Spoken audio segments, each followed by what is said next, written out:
हाँ जी दोस्तों, कैसे हैं आप सब। उम्मीद करता हूं भाई के बिल्कुल अच्छे होंगे, बिल्कुल बिंदास होंगे। जहां पर भी होंगे आप लोग बिल्कुल स्वस्थ होंगे, मस्त होंगे। इस बार साउथ अफ्रीका की टीम ने कसम खा ली है कि भारतीय टीम को कहीं से भी छोड़ेंगे नहीं। और बिल्कुल सही है, क्योंकि उन्होंने प्रोफेशनली परफॉर्मेंस करके दिखाया है। मार्को येंसन जिन्होंने कि मैच में 93 रन बनाए, 6 विकेट लिया, उसका जो बयान है वो अगर आप सुनेंगे तो आप कहोगे कि भाई इन्होंने तो धज्जियां उड़ा दी है।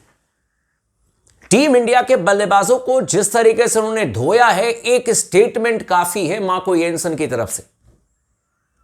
और भारतीय टीम की एक और शर्मनाक हार अपने घर पर, एक और व्हाइट वॉश साउथ अफ्रीका के खिलाफ में बिल्कुल सामने दिख रही है। लेकिन इसके पीछे जानने की जरूरत है कि सबसे बड़ा जिम्मेदार कौन है। क्या वो गौतम गंभीर हेड कोच हैं या फिर चीफ सेलेक्टर अजीत अगरकर हैं।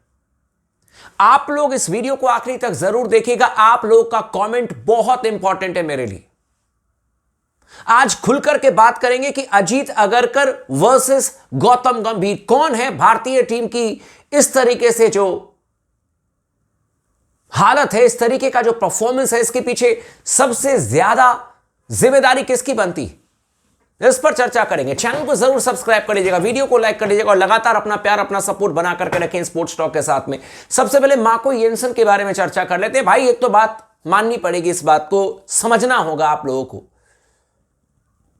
कि साउथ अफ्रीका के मेन गेंदबाज before the start of the series कौन थे। कगिसो रबाडा, उनके बारे में चर्चा हो रही थी। स्पोर्ट्स टॉक पर मार्को येंसन के बारे में चर्चा हुई थी।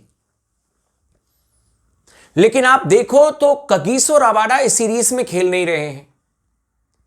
लेकिन रत्ती भर मार्को येंसन ने कगिसो रबाडा की कमी खलने नहीं दी साउथ अफ्रीका को, क्योंकि क्वालिटी गेंदबाजी हुई है, विकेट पर विकेट ले रहे हैं, रन पर रन बना रहे हैं। उनसे जब इंटरव्यू में पूछा गया, उन्होंने कहा, शॉन पॉलक उनका इंटरव्यू ले रहे थे, उन्होंने कहा कि भाई आपने तो कमाल कर दिया। उन्होंने कहा कि मैं आप ही की तरह काम करना चाहता हूं, शॉन पॉलक की तरह रन बनाना चाहता हूं, गेंदबाजी करना चाहता हूं, विकेट लेना चाहता हूं, जो उन्होंने किया।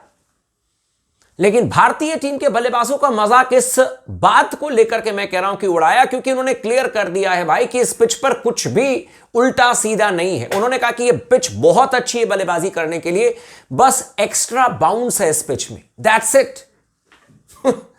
और इतने में हमने हाथ खड़े कर दिए कि साउथ अफ्रीका आओ और हमें हरा करके जाओ। मार्को येंसन का यह स्टेटमेंट है, उन्होंने कहा कि इस पिच में कुछ भी खराबी नहीं है, एब्सोल्युटली फाइन पिच। लेकिन एक्स्ट्रा बाउंस होने की वजह से बैट्समैन यहां पर नहीं खेल पा रहे हैं। और एक्स्ट्रा बाउंस होने की वजह से कौन से बैट्समैन नहीं खेल रहे। साउथ अफ्रीका ने तो 489 रन ठोक दिए, हमारे बल्लेबाज नहीं खेल रहे हैं। ध्रुव जुरैल आउट हो रहे हैं, ऋषभ पंत आउट हो रहे हैं, केएल राहुल से नहीं खेला जा रहा है, जायसवाल ने अर्धशतक लगाया और अपनी पारी को बेहतर कर सकते थे, लेकिन उनसे क्या ही शिकायत करेंगे। जाडेजा नहीं खेल पा रहे हैं, नहीं खेल पा रहे हैं, तभी तो बाएं हाथ का तेज गेंदबाज मार्को येंसन ने इस पिच पर 6 विकेट निकाल दिए।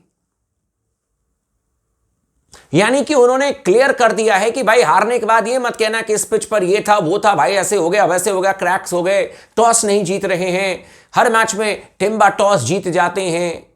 और भाई साहब ये सब चीजें नहीं चलेगी। मार्को येंसन ने क्लियर कर दिया कि आपके बल्लेबाज बाउंसर को नहीं खेल पा रहे हैं, आपके बल्लेबाज एक्स्ट्रा बाउंस को नहीं टैकल कर रहे हैं। ये तो उनका स्टेटमेंट है।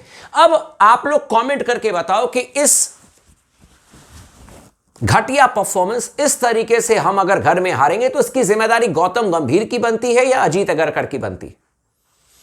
पूरी दुनिया में इस समय चर्चा हो रही है कि गौतम गंभीर हेड कोच खराब, ये वो अलाना फलाना ढिमकाना, ऐसा वैसा। ठीक है, क्योंकि जिम्मेदारी उनकी बनती है। लेकिन मैं अजीत अगरकर से भी सवाल करना चाहता हूं आप लोगों के सामने में, और इस चीज को क्लियर कर दें मुझे कि अजीत अगरकर कि भाई अगर कोई यह बात कह रहे कि गौतम गंभीर कह रहे कि मुझे फलाना प्लेयर चाहिए, ठीक है, तो गौतम गंभीर चीफ सेलेक्टर हैं या अजीत अगरकर चीफ सेलेक्टर हैं। और अगर अजीत अगरकर गौतम गंभीर के कहे हुए प्लेयर्स को ही अगर टीम में लेकर के आते हैं तो फिर अजीत अगरकर की क्या जरूरत है। फिर अजीत अगरकर काहे बात के चीफ सेलेक्टर हैं। फिर तो गौतम गंभीर ही चीफ कोच चीफ सेलेक्टर बन जाए, फुटबॉल की तरह अपने हिसाब से प्लेयर को लेकर के अपने हिसाब से प्लेयर को खिलाएं। पतली गली से अजीत अगरकर नहीं निकल सकते। क्योंकि मैं देख रहा हूं हर जगह ये बात हो रही है, गौतम गंभीर की तो सबसे बड़ी रिस्पॉन्सिबिलिटी है, लेकिन भाई साहब उससे एक ढेले की कम रिस्पॉन्सिबिलिटी अजीत अगरकर की नहीं है। अगर मैं चीफ सेलेक्टर हूं, मुझे लगेगा कि नहीं यार ऋतुराज गायकवाड़ बेटर प्लेयर है, ऋतुराज गायकवाड़ इंडियन कंडीशन में रन बना रहा है या सरफराज रन बना रहा है, एक चीज का जवाब दे दे कोई, सरफराज का बैटिंग एवरेज रणजी ट्रॉफी में 63-64 का है। साई सुदर्शन कितने मैचेस खेले रणजी ट्रॉफी में? ध्रुव जुरैल कितने मैचेस खेले रणजी ट्रॉफी में? और ध्रुव जुरैल कितने मैचेस ओडीआई में खेल चुके हैं जो आपने ओडीआई टीम में डाल दिया? संजू सैमसन को क्यों नहीं डाला? मैं सवाल करना चाहता हूं अजीत अगरकर से कि आप आकर के बता दो। और इसीलिए पिछले वीडियो में मैंने एक बात कही थी जो बहुत सारे लोगों को मिर्ची लग गई, अगर रोहित शर्मा टी20 वर्ल्ड कप नहीं जीते और चैंपियंस ट्रॉफी नहीं जीते तो आज बड़े बड़े नाम गायब हो चुके होते भाई साहब, सिलेक्शन कमिटी और फलाने कमिटी से सब गायब हो चुके होते। लेकिन अजीत अगरकर को जवाब देने की जरूरत है, क्या ये हमारे बेस्ट ऑलराउंडर्स खेल रहे हैं इस समय? और क्या ये हमारे बेस्ट बैट्समैन खेल रहे हैं? इस देश में बल्लेबाज नहीं है क्या? वॉशिंगटन सुंदर 3 नंबर पर खेलेंगे, बाकी बल्लेबाज कहां हैं डोमेस्टिक के? अभिमन्यु ईश्वरन कहां चले गए? ऋतुराज गायकवाड़ कहां हैं? सरफराज खान कहां हैं? मोहम्मद शमी कहां हैं? रणजी ट्रॉफी में जो प्लेयर परफॉर्म करता है उसी को तो आप टेस्ट मैच में लेकर के आओगे या आईपीएल के आंकड़े देख करके टेस्ट मैच में खिलाओगे। और अगर आपको लगता है कि सारे फैसले इसी तरीके से चलेंगे तो फिर आप ही सब बैठ करके मैच देख लो, फिर हम लोग क्यों मैच देखेंगे? मतलब अपनी मर्जी से। मैं गौतम गंभीर के बारे में यार देखो हर जगह चर्चा हो रही है, पूरी जिम्मेदारी उनकी बनती है, लेकिन जिम्मेदारी अजीत अगरकर की भी बनती है, क्योंकि कल को तो गौतम गंभीर कह देंगे कि मैं चीफ सेलेक्टर थोड़ी ना था, मुझे जो टीम दी गई मैंने उससे प्लेइंग 11 तैयार की, वो कह देंगे, फिर क्या करेंगे? और वो अपनी जगह सही होंगे। गौतम गंभीर अगर ये स्टेटमेंट दे दे कि चीफ सेलेक्टर मुझे टीम बना करके दे रहे हैं, मैं उससे प्लेइंग 11 चुनूंगा, तो फिर तो भाई साहब किसकी गलती पाई जाएगी? क्योंकि ये टीम तो लग नहीं रहा है कि भाई साहब वर्ल्ड चैंपियन की तरह खेल रही है, ये टीम तो लग नहीं रहा कि ये वर्ल्ड टेस्ट चैंपियनशिप के फाइनल में पहुंचेगी, ये तो अपने घर पर ही हारे जा रही है।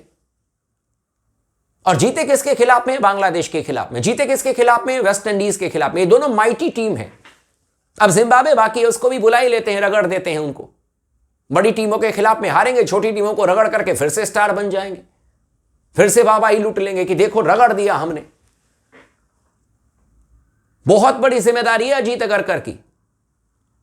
15 सदस्यीय टीम में समय शुभमन गिल नहीं है तो बैकअप में कोई प्लेयर ही नहीं। गायकवाड़ को उन्होंने बहुत मेहरबानी कर दी, गायकवाड़ को ओडीआई में डाल करके।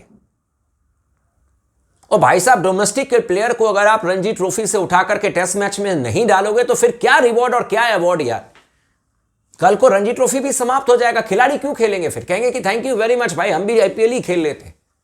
गलत तो नहीं कह रहा हूं, आप लोग कमेंट जरूर कीजिएगा भाई लोगों इस टॉपिक पर।